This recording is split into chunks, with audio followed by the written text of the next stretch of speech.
안녕하세요. 함께하는 교회 김영호 목사입니다.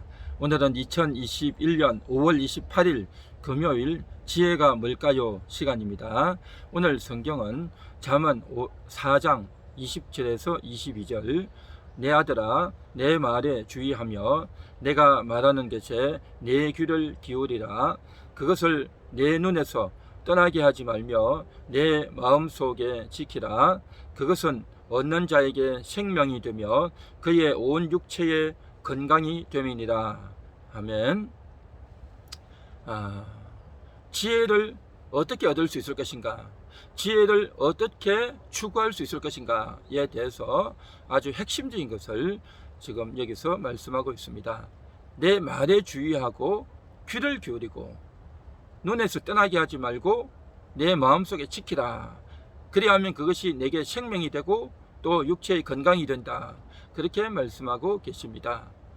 지혜를 추구하는 방법, 다른 것이 아니라 하나님께서 하시는 말씀에 주의하는 겁니다. 사람의 말에 주의하고 또 내가 해야 될 일에 주의하는 것이 아니고 바로 하나님께서 일러주시는 그 상황 가운데서, 그 어려운 위기와 형편 가운데서, 내가 처해진 형편 가운데서 하나님이 어떻게 말씀하시는가를 찾는 것입니다. 이것입니다. 요셉, 그는 형들에게 팔려서 애굽으로 끌려왔습니다. 그래서 보디발의 집에서 종살이를 했습니다.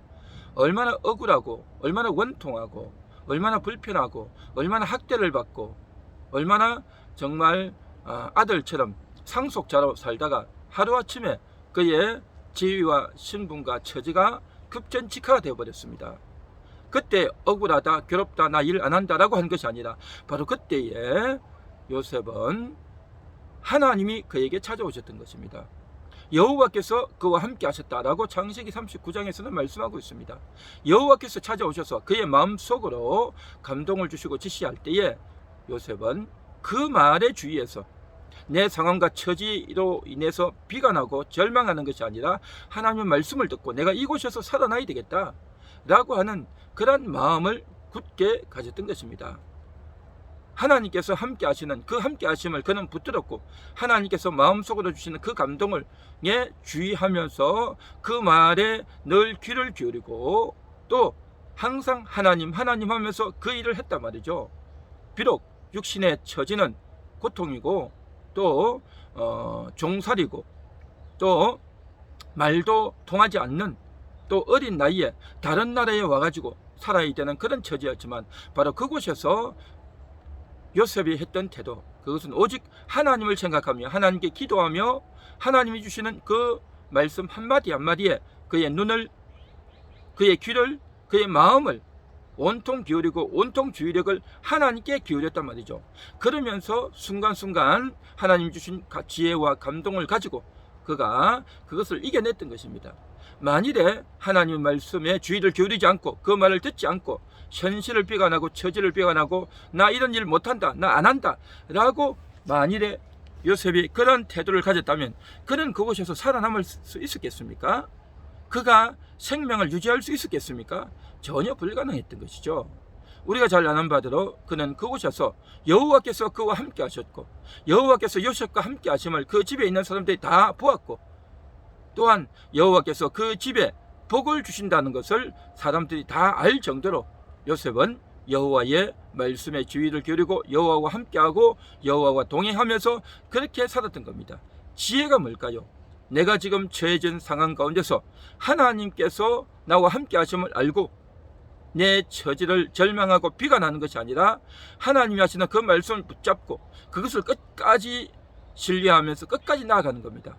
오늘날 코로나의 이 상황으로 인해서 굉장히 어렵고 경제가 어렵고 가정이 어렵고 교회가 어렵고 모든 면이 어렵지만 하나님이 주셨던 그 말씀에 주의하는 겁니다. 현실과 상황을 보고 거기에 따라 부하내동하는 것이 아니라 하나님께 주의하는 것입니다. 이것이 바로 오늘날 우리 모든 인생들이 가져야 될 태도이다라는 겁니다.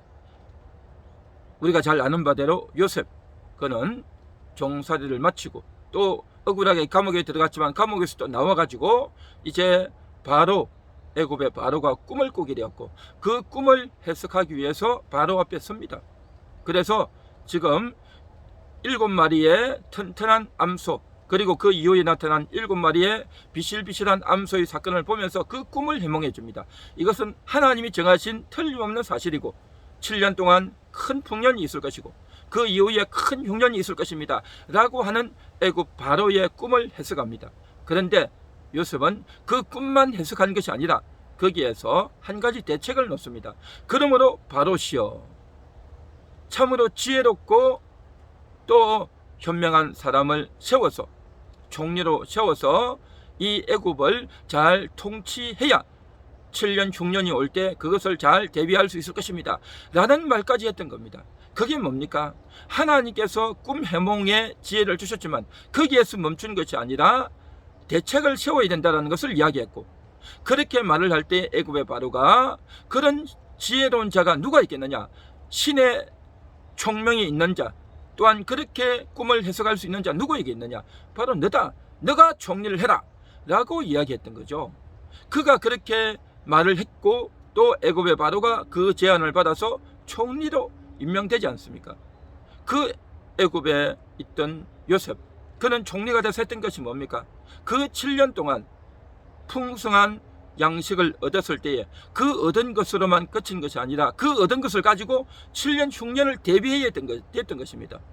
7년 흉년 때도 하나님께서 다른 어떤 대책을 주신 것이 아니라 이미 7년 흉년 때 주셨던 그것을 가지고 7년 흉년을 잘 이겨냈단 말이죠. 어떻게 준비했습니까? 7년 흉년 동안 풍년이 있을 때 곡식 한 톨이라도 버리지 않고 그것을 다 보관했던 겁니다. 모든 애굽의 창고를 다 만들었단 말이죠. 애굽 사람들은 이렇게 풍년인데 뭘 저렇게 창고를 만드냐라고 했겠지만 요셉은 철저히 준비했습니다. 그 철저히 준비해서 양식을 다 창고에다가 만들었단 말이죠. 참으로 쉽지 않은 일인 겁니다.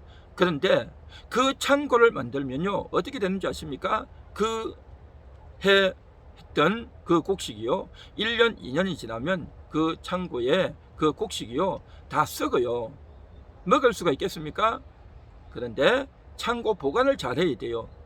창고에 공기가 잘 통할 수 있도록 그렇게 창고를 지어야 돼요. 공기가 통할 수 있는 창고, 또한 그곳에 쥐가 들어와서, 좀이 들어와서 그 양식을 해치지 못하도록 끊임없이 관리하는 것이 필요하단 말이죠.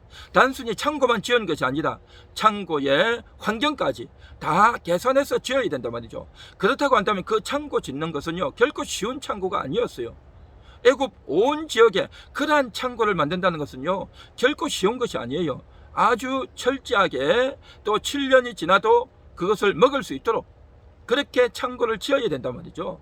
그리고 쌀을 그렇게 그의 농사 지어서 그에 먹으면 곡식을 먹으면 좋겠지만, 그런데 그것이 나중에요 오래 지나고 나면 별로 좋지가 않아요.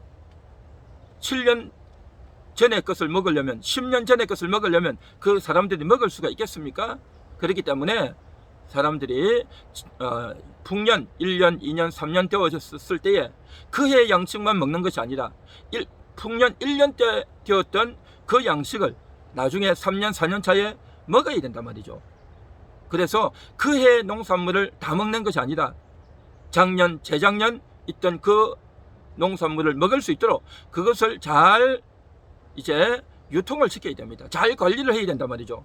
그렇게 조직을 해서 창고 관리도 잘 해야 되고, 그래서 쌀이 잘 보관될 수 있도록 상하지 않도록 보관해야 되고, 그리고 사람들이 함부로 그 양식을 해치지 못하도록, 해프게 대하지 못하도록 그렇게 이제 유통을 해서 작년 재작년 것을 먹어야 된단 말이죠. 그의 것을 먹는 것이 아니라 작년 재작년 것을 먹도록 그렇게 잘 시스템화해서 사람들에게 그렇게 만들어야 되는 겁니다.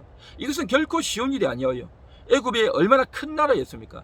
그 엄청난 조직을 가동해서 그렇게 철저히 해나갈 때 많은 사람들은 불평했을 것이고, 또 많은 사람들은 이해하지 못한다고 했을 것이고, 총리가 시키니까 억지로 하지만 이해하지 못하는 사람들이 상당히 많았을 것입니다.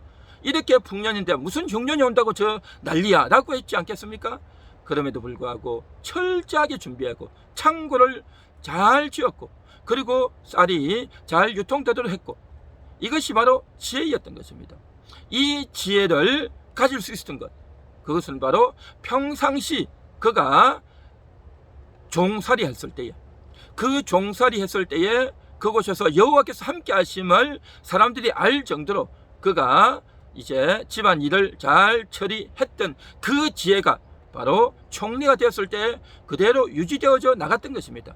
그가 어렸을 때에 또 종으로 있을 때에 고생한다 해가지고 대충 이야기하고 눈가림으로 시키는 일만 겨우 하는 그러한 일이 아니라 정말 내가 이 일을 어떻게 잘할 수 있을까, 끊임없이 지혜를 짜고 기도하고 그 일을 잘하려고 최선을 다했던 그 요셉의 그 태도가, 그래서 얻었던 그 지혜가 그가 총리가 되었을 때 일을 할 수 있는 큰 밑거름이 되었고, 그때 얻었던 지혜가 이제 열매가 맺혀져서 총리가 되었을 때도 그 일을 잘할 수 있었단 말이죠.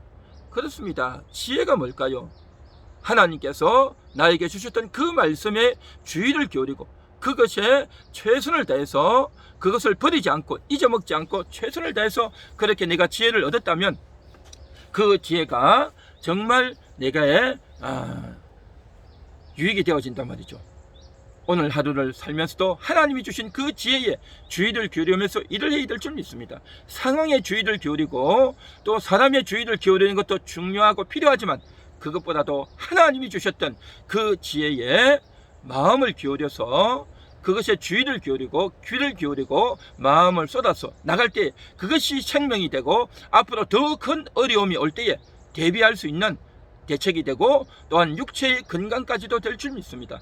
오늘 하루도 하나님이 하셨던 그 말씀에 주의를 기울여서 목숨을 걸고 달려간다면 하나님께서 틀림없이 우리에게 주셨던 그 지혜가, 그 말씀이 큰 아이템이 되어서 놀라운 일이 일어나게 될 줄 믿습니다.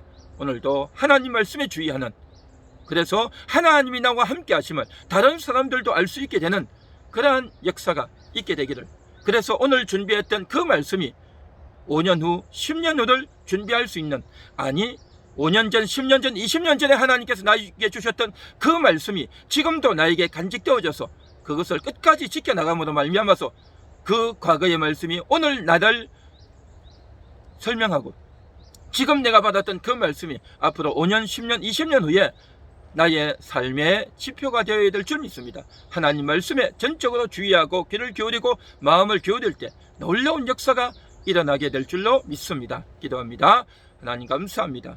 오늘도 하나님 말씀에 주의를 기울여서 이렇게 달려갔던 요셉같이 과거에 주셨던 그 말씀을 오늘도 상고하고 오늘 들은 이 말씀이 앞으로 나의 삶을 다스려 나갈 줄 믿습니다.